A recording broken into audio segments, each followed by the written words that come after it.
Addaan ba'uu qabdi. Maaliif addaan baati? Muktaari maaltu addaan baasaa? Situ murteessaa, situ akkas godhaa jedha. Obboleessi Muktaarillee caaltuu fi Muktaar walitti deebuun qabanii jetti. Anillee caaltuu fi Muktaar walitti deebuun qabanii jedha. Jedhu afaan nan jedhu. Lamaffaa iciitii caaltuu Muktaarin addaan ba'uuf deemtuuf isinitti hima. Maaltu duuba isaa akka jiru, maaltu akka deemaa jiru nuti iciitii guutuu quba qabna. Muktaar garuu wanna kana quba qaba. Quba qaba. Caaltuun quba qabdi, caaltuuleen quba qabdi. Iciitii guddaatu deemaa jira. Kana otoo jiru namni ifarra dukkanatti hin deema. Mi isinuu isin gaafadha. Caaltuun karaa sirrii filatte moo sirriin filanne? Assalamu alaikum warahmatullahi wabarakatuh. Jirtu akkam nagaa keessanii fayyaa keessanii anillee nagaa godha alhamdulillah galata rabbi. Har'amu viidiyoon ani qabadhee isinii dhufe akkuma beekamu caaltuun Muktaariin addaan bahuu qabdi moo bahuu qabdu? Muktaar obboleessa kee caaltuutu addaan nu baase. Iciitiin guddaan inni deemaa jiru. Caaltuun otoo dukkanarraa ifatti deemti. Ifarraa dukkanatti deemti sorry dhiifama. Ifarraa dukkanatti deemti.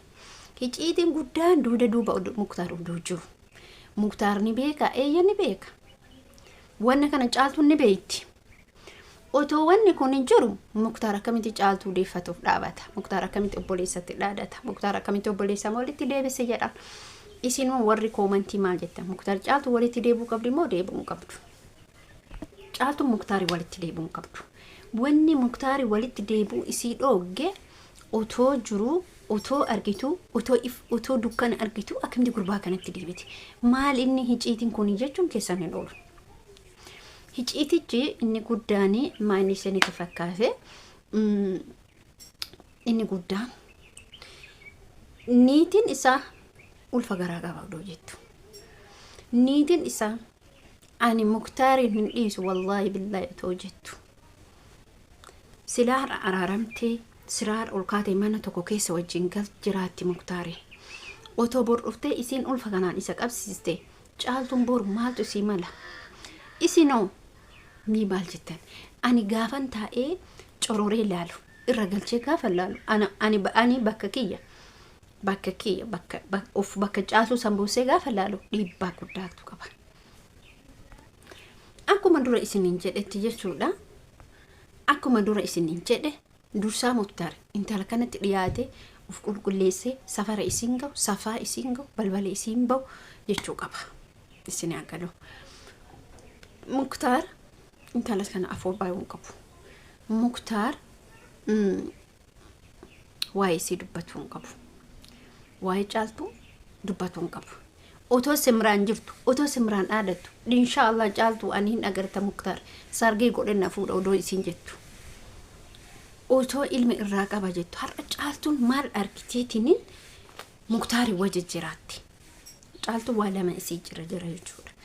Jaalala dura eegalte sanii xumuruufis yaada godhachuu dandeetti. Garuu dhiibba namoonni tokko manam firoo fi sababa firootti Muktaar dhiiftee sababa firoo naamina jettanii miti. Waatu jira jedhana shukrii jamaa. Waatu jira jedha. Akkuma waatu jira jedhan dhiirri ammaa kun amansiisan qabu. Har'oo araarame burniitii sanitti deebisu. Niitii san bar nama hunda beeka. Namni wallaaltan hin jirtu. Simraan jechuudha. Hamma Muktaariin abbaa warraa isii taasifattee mana isii keessatti wajjin jiraattee jettutti malee abadan hin dhiiftu. Muktaariin hadhaa miti otoo inni sin barbaadu jedhee si dhiqadhe jedhe Simraan hin ofirraa dhiquu hin danda'u. Maaliif yoo naan jettan ilma jisaan jidduu jira. Namoonni tokko immoo nama biraatirraa ulfoofte kee hin fijibina. Isumarraa ulfoofte. Isuma isii jibbu sanarraa ulfoofte. Muktaari marraa ulfoofte. Nuti amma isheen gaaf san addaan baan ji'ame ji'a shana jetti ji'a jaffaadha. Muktaariin edda arga addaan baate nu beeyna ji'a jaffaadha. Ergi ishee Muktaar addaan baate. Muktaariin addaan baate amma deemtee turtee waa hedduu keessa